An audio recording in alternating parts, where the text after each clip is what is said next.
नमस्कार। आज हम क्लास नाइन्थ के कुछ शॉर्ट क्वेश्चन देखेंगे।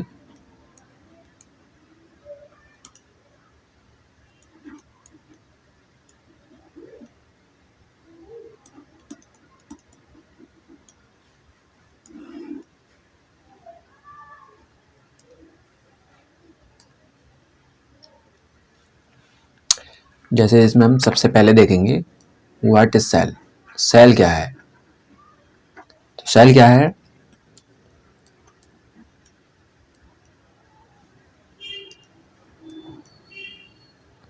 अगर हम सेल की बात करें, cell is the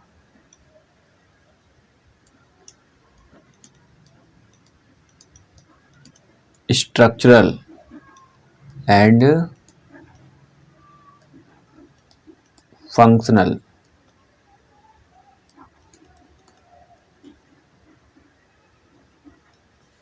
unit of life.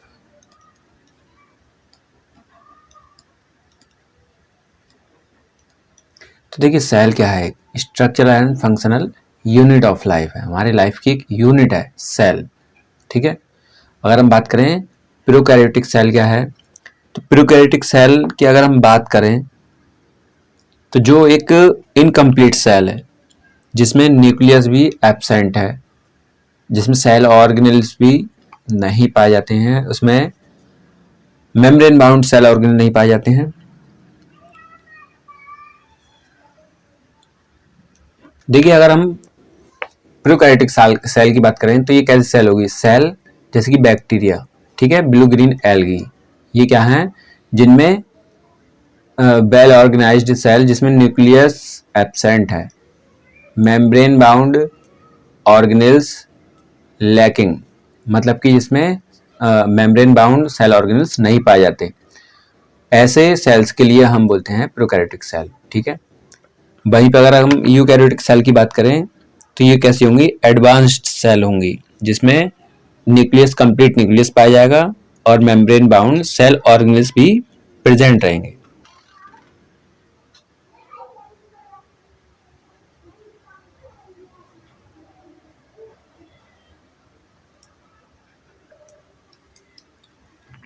अगर हम बात करें, देखिए, यूकैरियोटिक सेल की, तो ये सेल कैसी होगी? वेल ऑर्गेनाइज्ड सेल होगी जिसमें एक न्यूक्लियस भी प्रेजेंट होगा और मेम्ब्रेन बाउंड ऑर्गेनेल्स भी प्रेजेंट होंगे।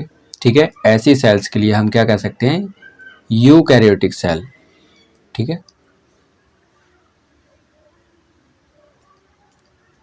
आगे अगर हम बात करें, who coined the term cell.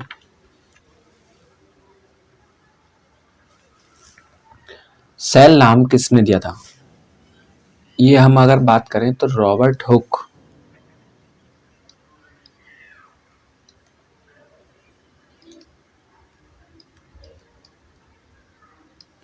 Robert Hooke ने सेल नाम दिया था। ठीक है।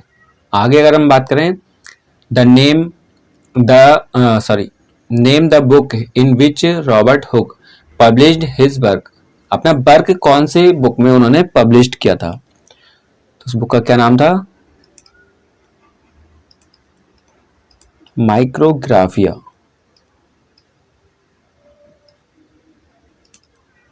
और ये कब पब्लिश की थी? 1665 में। आगे अगर हम बात करें, name the scientist who first study living cell. कौन से साइंटिस्ट थे जिन्होंने फर्स्ट लिविंग सेल की खोज की थी? तो कौन थे वो? Antonie van लीवन।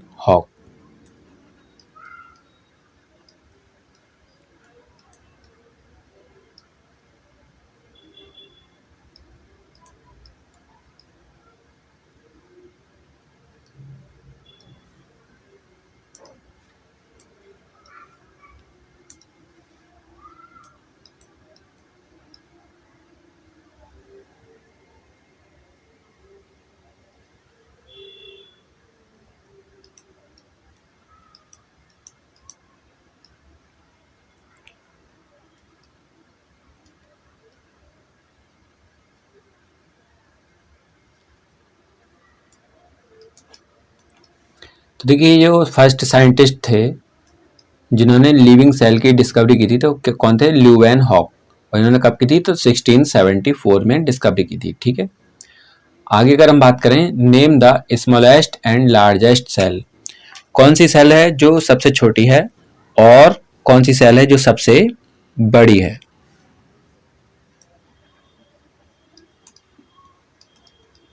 देखिए, अगर हम स्मॉल सेल की बात करें तो वो पीपीएलओ, प्लेरो निमोनी लाइक ऑर्गेनिजम्स। ठीक है, वहीं अगर हम लार्जेस्ट सेल की बात करें तो वो हो जाएगा ostrich egg.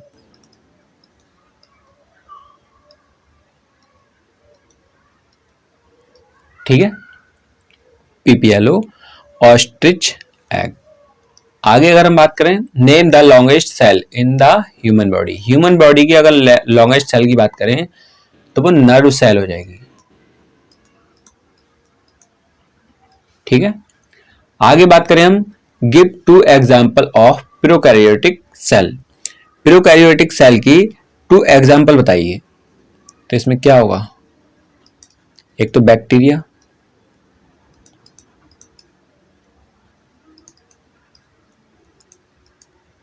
And blue green algae.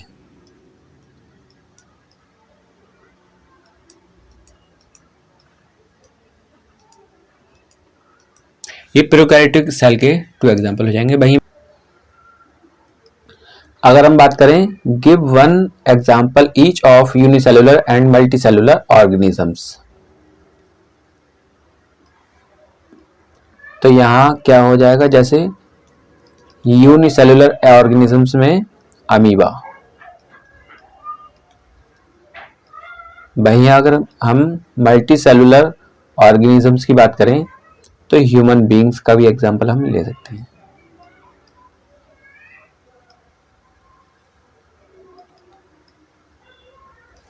ठीक है,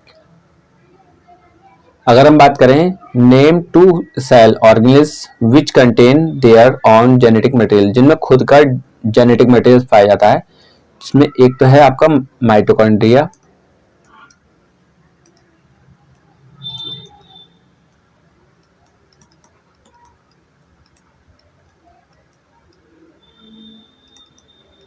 और दूसरा कौन सा है? क्लोरोप्लास्ट।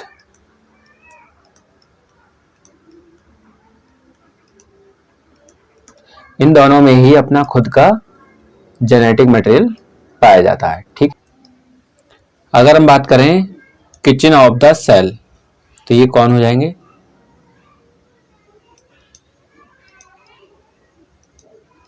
क्लोरोप्लास्ट। वहीं बात करें हम power house of the cell तो ये mitochondria.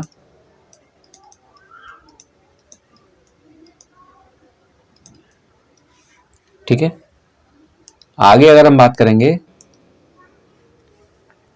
What stand ATP,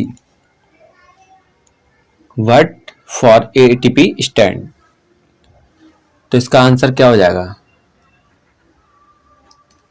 ATP क्या है? Adenosine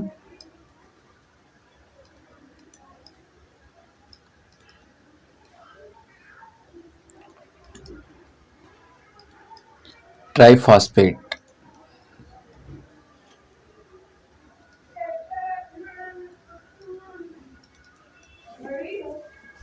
adenosine triphosphate. अगर हम बात करें आगे, name the nucleic acid that are present in animal cell. Animal cell में जो न्यूक्लिक एसिड प्रेजेंट रहता है क्या है वो? DNA and RNA. तो आज के लिए बस इतना ही। Thanks for watching this video.